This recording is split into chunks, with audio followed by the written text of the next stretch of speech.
ہے جو پیغام ہدایت اسلام کی صورت میں ہمیں ملا ہے، جو پیغام ہدایت قرآن کی صورت میں ہمیں ملا ہے، جو پیغام ہدایت نبی آخر الزمان کی حاضرین و سامعین، جمعۃ المبارک کی اس بابرکت نشست میں درس قرآن کے سلسلے میں قرآن مجید فرقان حمید کی سورہ آل عمران کی 5 آیات بینات تلاوت کرنے کا شرف حاصل کیا ہے۔ اس مختصر سے وقت میں انہی آیات بینات کا مفہوم مختصر تشریح کے ساتھ آپ کے گوش گزار کرنے کی سعادت حاصل کی جائے گی۔ دعا ہے کہ مالک کائنات ہم سب کو قرآن مجید فرقان حمید کی سمجھ عطا فرما کر اپنے عقائد اعمال کی اصلاح کرنے کی توفیق عطا فرمائے۔ میرا کریم رب قرآن مجید فرقان حمید کی سورہ آل عمران کی آیت نمبر 105 میں ارشاد فرما رہا ہے، وَلْتَكُمْ، آیت نمبر 104 میں فرمایا وَلْتَكُمْ مِنْكُمْ أُمَّةٌ يَدْعُونَ إِلَى الْخَيْرِ، اور ضرور ہونی چاہیے تم میں ایک جماعت یدعون الی الخیر، جو بلایا کرے نیکی کی طرف، وَيَأْمُرُونَ بِالْمَعْرُوفِ، اور حکم دیا کرے بلائی کا، وَيَنْهَوْنَ عَنِ الْمُنْكَرِ، اور روکا کرے بدی سے، وَأُولَئِكَ هُمُ الْمُفْلِحُونَ، اور یہی لوگ کامیاب اور کامران ہیں۔ چونکہ یہ دین اسلام دین قیم ہے جس نے عالم بشریت کی تقدیر بدل دی، اس کی تبلیغ، اس کی ترویج اور اس کی اشاعت ایک اہم ترین فریضہ ہے۔ اگر ملت میں، قوم میں ایسے افراد نہ ہوں جو اس پیغام رحمت کو لے کر دنیا کے گوشے گوشے تک پہنچانے کے لیے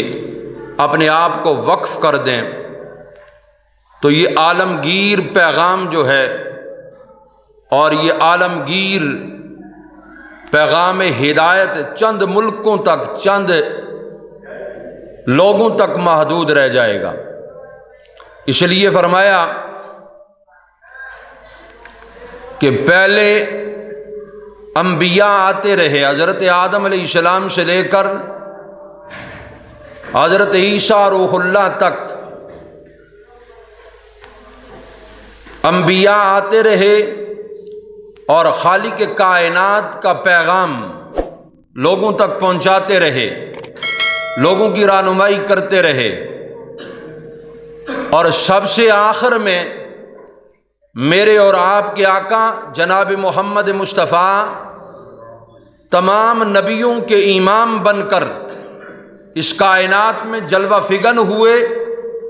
نبی آتے رہے، آخر میں نبیوں کے امام آئے۔ تو جب میرے کریم آقا آ گئے، خالق کائنات نے اعلان کر دیا، ما کان محمد ابا احد من رجالکم ولکن رسول اللہ وخاتم النبیین، کہ سلسلہ نبوت یہاں پر ختم ہو گیا۔ حضور نے خود اعلان کر دیا، انا خاتم النبیین لا نبی بعدی، میں آخری نبی ہوں اور میرے بعد کوئی نبی نہیں آئے گا۔ اب لوگوں کی اصلاح کی تو ضرورت تھی، اسلام کو دنیا کے گوشے گوشے تک پہنچانا یہ بھی ضروری تھا، پیغام ہدایت کائنات کے ہر خطے میں پہنچانا یہ ضروری تھا۔ اس لیے فرمایا کہ اب یہ فریضہ، چونکہ نبیوں کا سلسلہ ختم ہو گیا، تو اب یہ فریضہ نبھانے کے لیے نبی نہیں آئیں گے، میرے کریم آقا نے فرمایا یہ فریضہ میری امت کے علماء ادا کریں گے۔ العلماء ورثۃ الانبیاء، فرمایا کہ علماء انبیاء کے وارث ہیں۔ جو پیغام ہدایت اسلام کی صورت میں ہمیں ملا ہے، جو پیغام ہدایت قرآن کی صورت میں ہمیں ملا ہے، جو پیغام ہدایت نبی آخر الزمان کی شریعت اور سنت کی صورت میں ہمیں ملا ہے، اسے پیغام ہدایت کو دنیا کے کونے کونے تک پہنچائیں اور لوگوں کو نیکی کا حکم دیتے رہیں، برائی سے روکتے رہیں۔ اور جب تک پیغام ہدایت کا سلسلہ جاری رہا تو ہمارے مدارس اسلامیہ سے کہیں غزالی زماں پیدا ہوتے رہے، کہیں راضی دوران آتے رہے، کہیں سعدی جیسی شخصیات نے جنم لیا، کہیں بیضاوی جیسی شخصیات نے جنم لیا، اور جب تک ہمارے مدارس اور خانقاہی نظام اس پر قائم رہا کہ یدعون الی الخیر، مدارس اور مساجد بھلائی کی طرف بلاتے رہے، یہاں پر بیٹھنے والے علماء اور مدرسے میں پڑھانے والے مدارس جو مدرس ہیں وہ پیغام ہدایت پہنچاتے رہے۔ خانقاہی نظام میں جب صوفی بیٹھ کر لوگوں کے باطنی سسٹم کو اللہ کے ذکر سے منور کرتا رہا تو پھر کہیں رومی پیدا ہوئے، کہیں اجویری جیسی شخصیات نے جنم لیا، کہیں خواجہ معین الدین چشتی اجمیری آئے، کہیں زکریا ملتانی آئے، کہیں شیخ سرہندی آئے، اور کہیں غوث سمدانی قطب ربانی شیخ عبد القادر جیلانی جیسی شخصیات نے جنم لیا۔ لیکن افسوس سے یہ کہنا پڑ رہا ہے جب تک لوگوں تک پیغام ہدایت پہنچتا رہا، برائی سے روکا جاتا رہا اور نیکی کا حکم دیا جاتا رہا، نظام اسلام عروج پر رہا۔ اور جب بھی کسی نے مسلمان کی طرف ٹیڑھی نگاہ سے دیکھا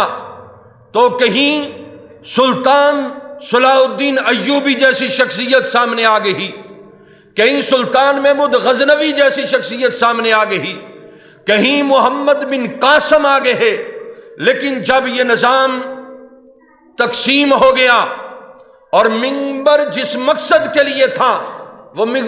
مقصد پورا نہ ہوا، مدرسہ جس مقصد کے لیے بنایا گیا تھا وہ مقصد پورا نہ ہوا، جب خانقاہی نظام کو تباہ و برباد کر دیا گیا تو پھر صورتحال یہ ہوئی کہ نہ ہمیں محمد بن قاسم ملا، نہ سلطان صلاح الدین ایوبی کا وارث ملا، اور پھر حالت یہ بن گئی مسلمانوں کی، کہیں کشمیر کے مسلمانوں پر ظلم ہوتا ہے تو مسلمان آرام کی نیند سوئے رہتے ہیں، کہیں فلسطین کے مسلمانوں کو ایک ہفتے کے دوران 4000 بندوں کو شہید کر دیا جاتا ہے اور مسلمان غفلت کی نیند سے بیدار نہیں ہوتا۔ برما کی چیختی ہوئی عورتیں پکارتی ہیں مسلمانوں کو، لیکن مسلمان بیدار نہیں ہوتا۔ کیوں؟ اس کی وجہ یہ ہے کہ جو ہمارا فریضہ تھا کہ ہم نے یأمرون بالمعروف وینہون عن المنکر، کہ جو حکم دیا کرے بھلائی کا اور روکا کرے برائی سے، وہ جماعت ہی ختم ہو گئی، وہ جماعت ہی مفقود ہو گئی، یا اس کی آواز میں اثر ہی نہ رہا۔ تو پھر ہمیں موجودہ زمانے میں جو حالات نظر آ رہے ہیں اس کی بڑی وجہ یہی ہے کہ ہمارے اندر سے نیکی کے حکم کا فروغ ختم ہو گیا ہے، برائی سے روکنے کا جذبہ ختم ہو گیا ہے، اور جب تک یہ جذبہ بیدار نہیں ہوگا امت کو پھر عروج نہیں مل سکتا۔ اس لیے فرمایا وَلْتَقُمْ ضرور ہونی چاہیے منکم تم میں ایک ایسی امت، ایک ایسی جماعت جو بھلائی کی طرف دعوت دیتی رہے اور حکم دیا کرے وہ نیکی کا، برائی سے روکا کرے۔ مالک کائنات جب یہ کام کریں گے تو ملے گا کیا؟ فرمایا وَأُولَئِكَ هُمُ الْمُفْلِحُونَ، جو جماعت یہ کام کرے گی، جو اس فریضے کو انجام دے گی۔ یہ فریضہ بڑا مشکل فریضہ ہے۔ اس فریضے کو ادا کرنے کے لیے سب سے پہلے اپنی اصلاح ضروری ہے، اپنی سیرت، اپنے کردار، اپنی گفتار کو درست کرنا پڑے گا، اپنے علم و عمل میں پختگی حاصل کرنی پڑے گی، ظاہر اور باطن کو پاکیزہ کرنا پڑے گا، اور پھر جب ظاہر اور باطن پاکیزہ ہو جائے گا، قلبی بصیرت مل جائے گی، ایمانی فراست کے ساتھ جب یہ فریضہ امت ادا کرے گی تو فرمایا کہ اسے جو یہ فریضہ ادا کرے گا اولئک هم المفلحون، وہی کامیاب و کامران ہوگا۔ دنیا میں بھی رب کائنات اسے کامیاب کرے گا، آخرت میں بھی کامیاب کرے گا۔